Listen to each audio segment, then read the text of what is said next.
വഴിയോര കച്ചവട തൊഴിലാളി ഫെഡറേഷന്റെ നേതൃത്വത്തിൽ വിവിധ ആവശ്യങ്ങൾ ഉന്നയിച്ച വഴിയോര കച്ചവടക്കാർ കണ്ണൂർ കോർപ്പറേഷൻ ഓഫീസിലേക്ക് മാർച്ച് നടത്തി. അർഹതപ്പെട്ട എല്ലാ തൊഴിലാളികൾക്കും ലൈസൻസ് അനുവദിക്കുക, വെൻഡിംഗ് കമ്മിറ്റി വിളിച്ചു ചേർക്കാത്ത കോർപ്പറേഷന്റെ തൊഴിലാളദ്രോഹ നടപടി അവസാനിപ്പിക്കുക, അന്യായമായ ഒഴിപ്പിക്കൽ അവസാനിപ്പിക്കുക, അമിതമായ ഫണ്ട് പിരിവ് അവസാനിപ്പിക്കുക തുടങ്ങിയ ആവശ്യങ്ങൾ ഉന്നയിച്ചായിരുന്നു പ്രതിഷേധം. CITU സംസ്ഥാന സെക്രട്ടറി KP സഹദേവൻ സമരം ഉദ്ഘാടനം ചെയ്തു. ഫെഡറേഷൻ പ്രസിഡന്റ് അരക്കൻ ബാലൻ അധ്യക്ഷനായി.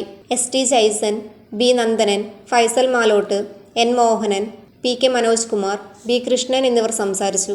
സുപ്രീം കോടതിയിൽ ഈ വിഭാഗത്തിന് സംരക്ഷണം വേണം എന്നാവശ്യപ്പെട്ട് ഈ മേഖലയിലുള്ള തൊഴിലാളികൾ ഹർജി സമർപ്പിച്ചപ്പോൾ അവർക്ക് അനുകൂലമായ ഒരു നിലപാട് സുപ്രീം കോടതി സ്വീകരിച്ചത്. അതാണ് ഇവിടെ സൂചിപ്പിച്ച 2010 സുപ്രീം കോടതി വിധി.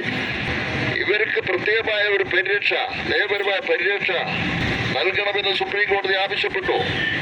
അതിന്റെ ഭാഗമാണ് നമുക്കെല്ലാം അറിയാം 2014 ഇന്ത്യൻ പാർലമെന്റ് ഈ മേഖലയിലെ തൊഴിലാളികളെ സംരക്ഷിക്കുന്നതിന് വേണ്ടിയുള്ള ഒരു നിയമം കൊണ്ടുവന്നത്. ആ നിയമം എല്ലാ സംസ്ഥാനങ്ങളും നടപ്പാക്കുമ്പോൾ ഇവിടെ സൂചിപ്പിച്ചല്ലോ 2018 അതുമായി ബന്ധപ്പെട്ട ചട്ടങ്ങൾ കൊണ്ടുവന്നു.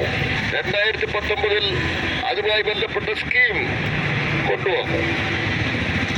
അത് നടപ്പാക്കാൻ സംസ്ഥാന ഗവൺമെന്റ് തയ്യാറായി.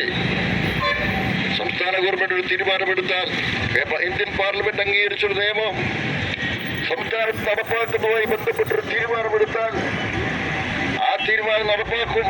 എല്ലാവരും നടപ്പാക്കാൻ ബാധ്യസ്ഥരാണ്.